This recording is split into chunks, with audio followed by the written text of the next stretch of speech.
జిల్లా కల్లూరు మండలంలోని గిరిజన బాలికల ఆశ్రమ పాఠశాలలో మళ్లీ ఫుడ్ పాయిజన్ ఘటన కలకలం రేపుతోంది. శనివారం రాత్రి భోజనం చేసిన విద్యార్థులు వాంతులు విరోచనాలతో అస్వస్థతకు గురై ప్రభుత్వ ఆసుపత్రిలో చికిత్స పొందుతున్నారు.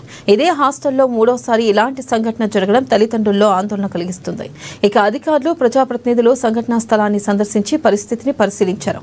అయితే వంట మనిషి నిర్లక్ష్యం, హాస్టల్ పరిశుభ్రత లోపాలపై తీవ్ర ఆరోపణలు వినిపిస్తున్నాయి. విద్యార్థుల భద్రత పట్ల ప్రభుత్వం తక్షణ చర్యలు తీసుకోవాలని తల్లిదండ్రులు డిమాండ్ చేస్తున్నారు.